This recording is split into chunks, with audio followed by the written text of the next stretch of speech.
Hey man, your boy is back. I'm happy to announce we got UFC 249 predictions. Man, I don't even know if the card's gonna happen, but I'm just hyped that they fucking announced something, bro. I've been stuck in this fucking house, no, this apartment for like forever, and dude, we're back, man. We're back, baby, bro. We're doing predictions. 249 Ferguson versus Gaethje, bro. I know we're not getting Khabib versus Tony Ferguson, and I'm a little disappointed by that. There's a lot of situations that happen. I'm not gonna speak on why Khabib left. There's some questions, but why he left to Russia. And I'm not gonna be one of those guys that's saying, "Oh, they need to strip Khabib or this or that."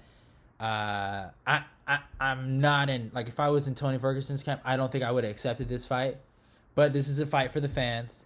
These are two elite level lightweights going at it, guys, and I'm just fucking hyped. We got some fights, man. I am so hyped. Obviously, we start talking about the main card, but this is a stacked fucking card, man. Stacked card, man. You got starting off Spawn versus Alvi. Spawn's a contendership guy, been knocking fools out. Go check out what he did to Nogueira, and Alvi's been taking some L's. Then you got Sijara Eubanks versus Morales. That's a good fight. Sijara Eubanks is, she was at one point, she was considered a very elite level flyweight, and maybe she could have been the flyweight champion, but she just had a lot of weight cutting issues. You got Ray Borg back in this bitch. And then we're going to actually start off the card with Alex Hernandez in those. Obviously I go from bottom to top. So we're going to start off with Alex Hernandez versus Morales. And this is a great fight. This is a great fight. I've seen Morales fight in the contendership series. I saw him fight on the Frankie Edgar Korean Zombie card. He's really, really good. He has technical striking. He's on the up and up. Originally this fight was going to be Alex Hernandez versus Islam Makhachev, and I think I would have been super hyped for that fight because Alex matches up really well. Alex is a former wrestler in San Antonio. I think he was state champion. He did really, really good over there. Islam's a really, really elite level wrestler for his own right. And, Alex is more in the striking realm, and Islam is a more well-balanced fighter, well-rounded fighter. And that would have been a really interesting fight, but we didn't get that fight. We're going to get Morales versus Hernandez. This is striking. Now, Hernandez did win his last fight. I think it was Francisco Trinaldo. He didn't look too great. It was oddly competitive. I really thought Alex was going to beat him. I thought he was going to rebound from the Cerrone loss. It doesn't seem like he has really rebounded, and I just think it's a confidence issue, man. He had some crazy confidence when he fought Beneil Dariush. He fucking dick kicked him in the beginning where they're about to Beneil tried to what's it called? Tried to high five him, and he fucking hits him with a dick kick. It was like, get out the way. And I'm super hyped for this, man. This is awesome, bro. Dude, there's no sports. I love watching sports, and there's no fucking sports to watch. I think I've run out of everything to watch on goddamn Netflix. But this is a good fight. I've seen Morales fight in the contendership series. He's been knocking fools out. And I'm going to go Morales, actually. It's so surprising. I'm seeing some of that energy come back from Alexander. But he needs to prove it to me. I'm not a believer until if he can beat somebody dominantly like he used to. If he has that same confidence, that same he could obviously it could have been just a slip up on his part. But Cerrone came really good that day, and he fucking whooped him. So it's really, does Hernandez have that confidence back? So I'm gonna go Morales. Then we got Uriah Hall versus Jacare Souza. This fight is awesome. Uriah Hall is coming off of 2 W's. I think Jacare is coming off. Yeah, he's coming off of 2 losses, actually. One to Jack Hermanson, which was competitive, but he lost. And then Juan Bolshevich, which I watched the fight with my friend. We were super hyped for the fight, and it ended up being one of the most boring fights of all time. I'm just playing. I think that fight was more, can Jacare take down Juan Bolshevich and use his moveset, and can Juan keep it on the feet? And Juan, even though Jacare did push him against the cage, he did have him. Juan Bolshevich did not get taken down, and having someone against the cage that I guess doesn't count as a control time. I almost thought Jacare won that fight, but it didn't go his way. But he didn't look terrible. Out of all the high level middleweights that came up, like out of Luke Rockhold and Chris Weidman, he looked decent. I think he even got ranked number 15 in the division. So now he's coming back to middleweight. I think it's a new splash. You think, there's a new champion, and obviously with time, you give some time. Losses can be forgotten, and if he just gets on the right path and gets some wins, he can probably go back to getting the title shot. Now, Uriah Hall is on a different path, man. This guy has had so many opportunities to be great. I really, you got to really look at the Derek Brunson fight and then the Paulo Costa fight. And Derek Brunson caught him, slipping. He caught him slipping. I was shocked he knocked him out, and it was really impressive from Derek. But the Costa fight, Uriah looked really, really good, but there's just always been this mental barrier with him. He's always had, he's just not, I don't think it's fair enough to say this, but he doesn't seem tough enough for the sport. But he's been on a proven ground. I think he broke through that mental barrier against Bevon Lewis, and I think this is a new Uriah Hall, man. When I see him fight Antonio Carlos, Jr., he looked great. And then Bevon Lewis, if you look at that fight, Bevon was dominating him, and it looked like he was going to get ranked. And something came out of Uriah Hall where he knocked him out in the third round when it really mattered. Something really came out of him. And I don't know what mental barrier he broke that day or what mental barrier he had to begin with. The guy's fucking amazing. Go look at some of his knockouts, He overcame. He's a guy that beat Gegard. I forgot he beat Gegard Mousasi, man. He's that fucking talented. But it's just one of those things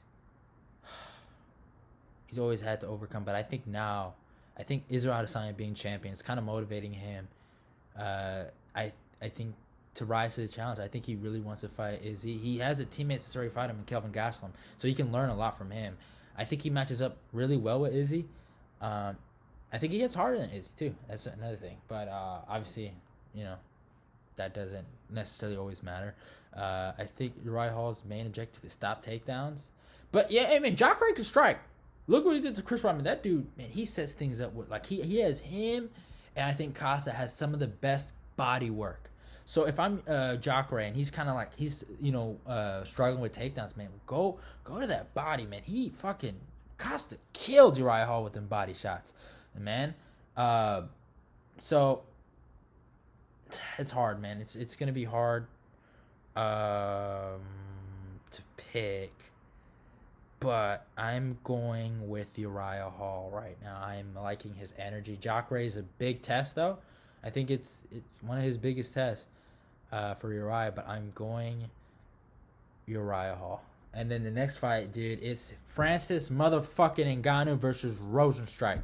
But this is a 3-round fight. At first, I was going to go Rozenstruik if this was 5 rounds. This favors Ngannou a lot. I don't like bragging about this, but I told y'all, man, y'all had my dude fucked up against him and Curtis Blades. He beat that dude the first time, right? I know. I poke. And then he came back in Beijing and knocked him out again. I understand the stoppage. It's whoa, blah, blah, blah. And then he fights Cain Velasquez. I love Cain, but he knocked him the fuck out too. And then y'all was on that Junior Dos Santos hype train after he beats 3 other dudes, and he knocked him out too. He doesn't need to take this fight. I think he's a solid number 1 contender without taking this fight. This card is packed with guys that don't need to fight right now, but they're taking the challenge because they know the climate with the UFCs. They want guys to fight. And he's fighting. He's taking a big risk fighting Rozenstruik. To me, I had Rozenstruik last year as, Rookie of the Year, Breakout Fighter of the Year. I think that's the term. He's been super, super, super impressive. I forgot some of the guys he beat. He beat Andrei Arlovski and then Alistair Overeem. I forgot the third guy. Third guy, remind me of his name, but he got kneed by Greg Hardy. It was on the MSG show in the Barclays event. And, dude, when Rozenstruik fought that guy, he hit him with a jab and just fucked him up. I forgot his name, bro. But he beat Greg Hardy via illegal knee. So if y'all could like remind me, I forgot his name. I probably might end up finding out later. But Rosenstrike has like really sneaky knockout power, but has really good conditioning and can strike. He's a former kickboxer, and he was elite at it. And I think he's a big problem for guys like Derek Lewis, Alistair Overeem, even Francis to an extent. But I don't ever see him. I think Curtis could beat him. Just the way. And Alistair's obviously a vet in the game. He's a high caliber opponent, but he's not an elite level grappler. So if Alistair Overeem's taking you down, I'm pretty sure Stipe could take him down. I'm pretty sure DC could take him down. Even Curtis. But Francis is not gonna impose that game plan on him. Obviously, they're gonna slug it out, and I think. I was gonna go. This was a hard one for me because Rosenstrike could take this way, and I think it's hard to pick against Francis, but this is a 3-round fight. It's not a 5-round fight, and I'm going with Francis Ngannou. I think Francis can beat him, and man, this is hard. I don't want to go, bro. I have a bad, even in a 3-round fight, there's a chance Rosenstrike might win, but I'm gonna go Francis, bro. Don't count out Rosenstrike though. That dude surprised me against. I didn't think he was gonna be Alistair. I had Alistair winning that fight, and he really shocked. The whole year he's been shocked. Like he came out of nowhere. I thought I was like, what is this dark skin doing? Dark skin dude coming out of here. Then you got this one's hard for me to pick. I love both of these guys. You got Jeremy Stephens versus Calvin Kattar. I've said it. Calvin Kattar got the best fucking hands in the 145 division. I understand, Zabit was going in there with him. And Zabit did really, really good, actually. What's it called? When he was boxing, I was actually really surprised how good Zabit's boxing is. But Zabit really won based on one takedown in the third round that he got. And that's really how he won. Man, but Kattar was fucking him. He was catching him slip. So, Kattar did knock out Ricardo Lamas, and he knocked out one of my fucking favorite fighters, Shane Burgos. I love Shane Burgos. I love him. I love the way he fucking fights. That's a guy y'all gotta check out. But he knocked him out. Y'all gotta check that knockout out. And he just the way he set him up with that uppercut. And Shane, he keeps his hands down, but he's always setting up those body shots. He's always using his head movement, going like that. And Calvin just got him with a great uppercut that one day, but Jeremy Stephens is actually coming off a 3-fight losing streak, and it's crazy to say. So I think, it's Aldo, Zabit, and then I guess Yair, right? Now Aldo fight he lost, but the Zabit and Yair fight, that's close, guys. Zabit won based on takedowns. That's how I think he won. And Yair, dude, you escaped. I like Yair Rodriguez, but I've been saying Jeremy was the wrong guy for him to fight. If you guys are trying to build this kid up, and he almost lost that fight. Dude, he got tired, and Jeremy was gonna break him. I love Jeremy Stephens, man. He embodies the never give up attitude, the constant pressure attitude. Obviously, I've noticed this is weird. He's been having a hard time dealing with body strike, so Kattar's probably gonna look for that body shot. Like this whole entire show, I've been talking about body shots, but man, they work. This hurts for me to say this. I think, fuck, man, I can't pick. Dude, I love Jeremy Stephens, bro, but I know Calvin's really, really good. I've seen Calvin lose twice, right? I've seen him lose to Renato Moicano, and that was because of leg kicks. Then I seen him lose against Zabit. That was because of takedown. Jeremy Stephens has shocked me though one time, where I thought I didn't see there was a way for him to win. It was against Josh Emmett. Josh Emmett, when he knocked out Ricardo Lamas, like dead, he knocked him out. Like go check it. Josh Emmett, Ricardo Lamas KO. He knocked him out cold. Like he took his soul.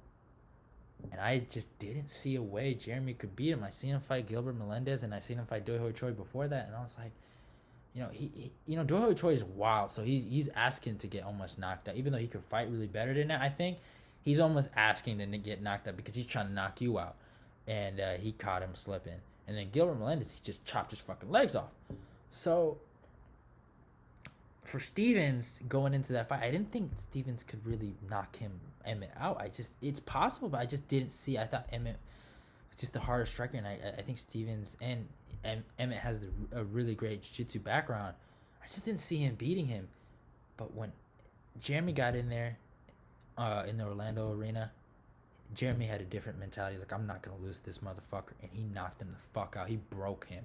He literally, like, to this day, Josh Emmett had, like, dude, he took him a year to recover. Like, took him a year to recover. So Jeremy can fuck niggas up. That's what I gotta say. Jeremy fucks niggas up. So I'm gonna go with my boy Jeremy Stevens, even though I love Calvin Kattar and I have a hard feeling he might win. I'm going with Jeremy Stevens because he's my boy. Sometimes I don't pick smartly. I pick with my boys, but I'm loyal like that. I don't stray away. I'm not a bandwagon fan. Here you got Nico Price versus Vicente Luque, the rematch. I implore you guys to check out the first fight because Vicente Luque, yes, we've seen him get his ass whooped by Wonderboy. Just like Wonderboy outpoints guys sometimes, but he put a clinic on Vicente Luque's face. And but besides that, I think he was on a fucking, was it 6 fights? He was going nuts. Like I was like, yo, what is Vicente Luque on? And he was just beating guy after guy after guy, and he beat Nico Price. He was one of them guys. I think he beat Perry and then Barberena, and who else did he beat in those 6? I'm trying to think if I'm missing anybody. I think I might. I don't think I'm missing anybody. But him and Vicente Luque have a past. They had a good fight, but Vicente he just beat him in that fight, and I think both guys have grown since that. I think James, no, he's on a 1 fight win streak. I think it was the KO of James Vick, and then he lost to Jeff O'Neal, and then he fought which, by the way, Jeff O'Neal was a very competitive fight. He almost beat Jeff O'Neal, just to be honest. And then he knocked out Tim Means, I think. And then who else did he fight after? Was it Abdul Razak? And then he got knocked out by Abdul Razak. So he's kind of like off and on, but he's great though. Like, look at the way he knocked out Randy Brown. Like, the kid's a savage. And Alan, like, look at, he knocked out, dude. Alan Javan was out, dude. Yo, Alan Javan got saved by the ref that day. So they both, I think, have grown. Vicente Luque is more technical, I would say, and Price is a more of a unique fighter trying to do new things in the game. This is hard for me. I really like Nico Price. I've been kind of critical of Vicente Luque. I understand why they gave him the W against Mike Perry, but I kind of had a feeling Mike Perry won. But if it's, the thing is like, for me, I understand damage does play a role, and you can't be looking like that where your nose like to the side, like here. So I get why they gave it to Vicente Luque, and just, it was a great fight, man. It was a great fight, but I'm going Nico Price. I think Nico can beat him. But don't be surprised. Luque is a murderer. He's a murderer. And then you got Greg Hardy versus De Castro, I think. Greg Hardy's coming off a loss to Volkov, and De Castro's coming off that win over Justin Taffa, that crazy knockout where you had Justin Taffa ragdolling. This is a really, really good fight. It's a competitive heavyweight fight. Both guys are really, really good. I think this is probably, besides and Greg Hardy didn't look bad against Volkov, I thought, but this is probably Greg Hardy's one of his toughest fights, because it's like, this guy could probably knock him out, or he has a big chance of knocking him out. But Greg has looked like he's figured the game. It looks like he's getting better and applying a jab and kind of trying to set things up. De Castro, I've only seen 1 fight from the guy, so I don't have a lot of knowledge of him, but he looked amazing. So one of the things is, this might be a little boring, because what I noticed with De Castro, he was more of a counter. So, and Greg, if you notice, he's been kind of more patient with his fights. What's the kid's name he fought? I forgot the kid's name. He even got knocked out in the goddamn Auckland card. Greg Hardy had lost, or I guess he got called a draw because he used the inhaler. It was, I think it was on, was it, what card was that? I think, was it on that, I think it was on the Chris Weidman, Dominic Reyes card, if I'm wrong. But yeah, Hardy, he looked like he's actually like he has great coaches behind him. Shit, American Top Team, yo, they're the goats, bro. So he has some really good coaches behind him. I like who he's with, so I'm gonna go with Hardy. I know a lot of people don't like the guy, but I'm gonna go with Hardy. I don't. Did I do a predictions? I don't think I did a prediction on this. Jessica Andrade versus Naomi Nunez. I don't want to brag, but I ended up picking Jessica Andrade. Then I saw the fight, and yo, Naomi Nunez looked amazing until she got slammed. So obviously, there's a factor in the fights when you do a rematch. I'm usually a guy that goes with the girl that won the first fight, but you got to look at the fight sometimes. There are some factors that go into it. When you go into a rematch, is that person mentally prepared to go through that? To go through that again, and you can see it sometimes. They just don't like. Right from the first punch, they feel like nothing's changed. Like, that guy's better than me, even though they put in so much training. Like Kevin Lee, Ala Quinta, that fight was damn near the same fight from the second one. Besides, there was no knockdown on each side, but like Ala Quinta got taken down a few times, right? And then he prepped to dominate Kevin Lee through the striking. And I don't know if Kevin in his head thought that at some point I just can't box with this dude.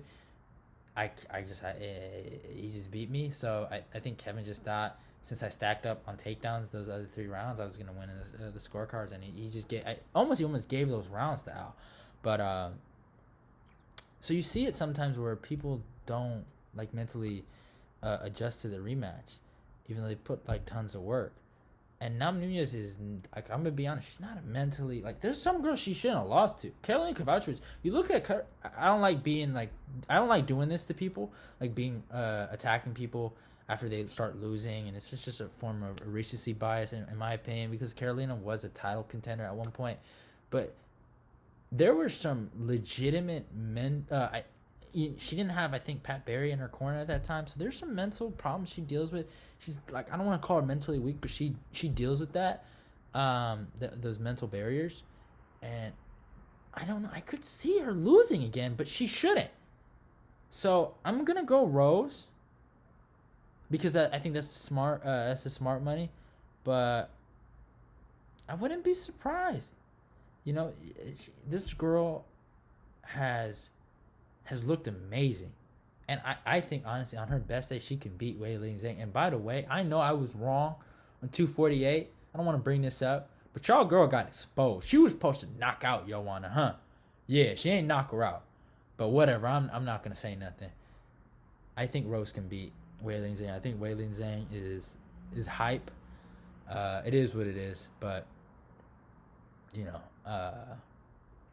but I'm going Rose, by the way. Now we go to the fucking main event. I love this fucking fight. I have been watching Justin Gaethje for a minute now, man. I've been watching him since World Series of Fighting, man. That kid's he's insane. NCAA Division I wrestler. Goddamn, went 6-4 against Jordan Burroughs and doesn't use now he's used some takedowns in his earlier fights, but he figured out one day and it's like, I can strike. And Tony Ferguson is kind of similar. I know it's crazy. Everyone wants to see Tony Ferguson versus Khabib, but if, let's say, Justin won, I don't see that the fight would be that different. I would say Tony's a more slicker striker. He uses more head movement, but he keeps his chin. He keeps his hands down, his chin in the air. So does fucking Justin sometimes. So the only difference is Tony hasn't really. Well, how many losses? I think Tony has more losses than him. Does he? Yo, I think Tony got 3. Does Tony got 3 losses? So Justin has only 2 losses, I think. So I think Tony has 3. I think only loss I know is that he lost to Michael Johnson. That's my boy. This is a great fight. This is obviously on 2 weeks' notice. So we got to also think about the training camp. Are they getting ready for each other? Now, obviously, Tony's been training for somebody, but I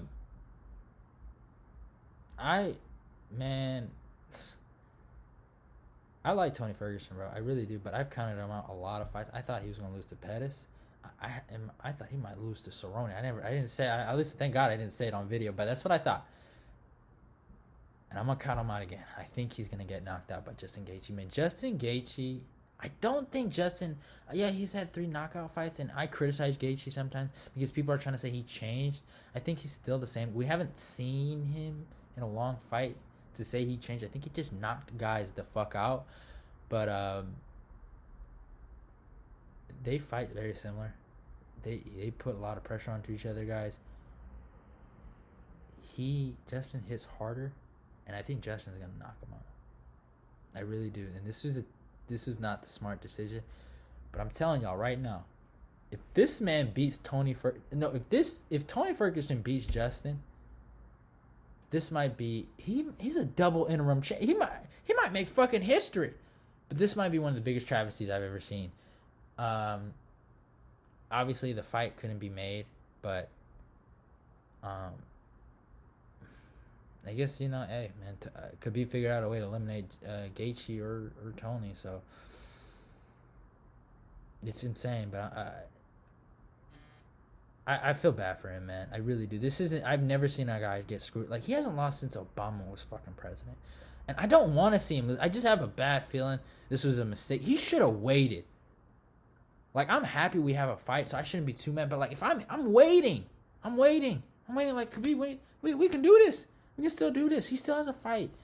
But I guess, he learned from his mistake with, Max Holloway and Dustin. And I think he denied that fight due to, like, family issues. And he lost out on a title fight opportunity. So, it is what it is. But, like, I'm hyped for this fucking fight, guys, man. I'm hyped for this night. So I'm going Gaethje. I'm going Namajunas. I'm going Hardy. I'm going Nico Price. I'm going Jeremy Stevens. I'm going Francis Ngannou. Uriah Hall, and I'm going Morales. So those are my picks. See y'all. Those 26 minutes of my time. It's about to be fucking 27 minutes of my time. See y'all.